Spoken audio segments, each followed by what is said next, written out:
Martin Jacques is the author of When China Rules the World. He's here with me. Good evening to you, Martin. President Xi's state visit here is the first by a Chinese president in a decade. Britain's pulling out all of the stops with a lavish schedule of events in London and Manchester, isn't it? How significant is it? I think this is hugely significant.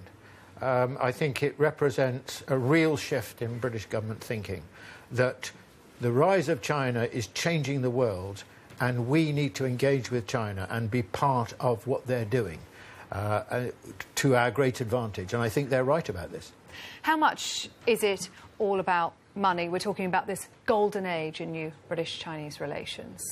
Well, I mean, what it's about is that China is now more or less the same size as the American economy, by some measures even larger than America. So if we're looking at Britain's future, we have to have a significant slice of the Chinese market. The Chinese have a lot of savings, as we know, and therefore are, relatively speaking, capital flush. So they could invest a lot of money in the British economy. They have technologies, in the main they're not advanced, but in some areas they have technologies which are very useful for us. Let's have a look at a few of the areas where we're looking for investment. The government wants to increase British exports to China by billions of pounds. It's lobbying for the Chinese government to bid for a range of big-ticket infrastructure projects, including £24 billion worth of developments in the Northern Powerhouse. That was something we heard George Osborne talking about a lot during his visit to China, wasn't it?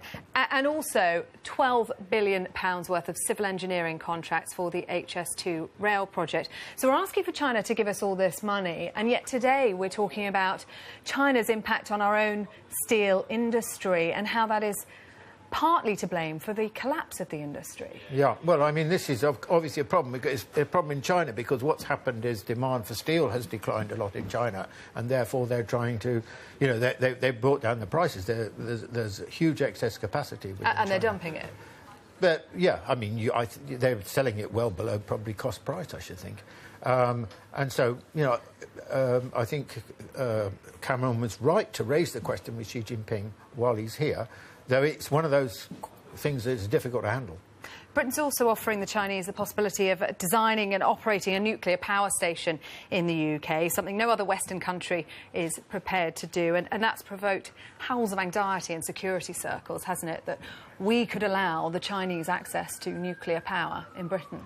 Well, I think it's an exaggeration to say, you know, howls of concern. I mean, what the Chinese are offering in the first instance for Hinkley Point is to assist with money. The Bradwell project is where the Chinese would actually build the reactor. And they've now got, I think they've got 20 nuclear power stations in China, and they've commissioned another 20, so they've got a lot of expertise. I don't share this view about civil nuclear power. I think, you know, there's a lot of sharing around the world anyway in technology and so on, because, you know, it's not an easy thing to do.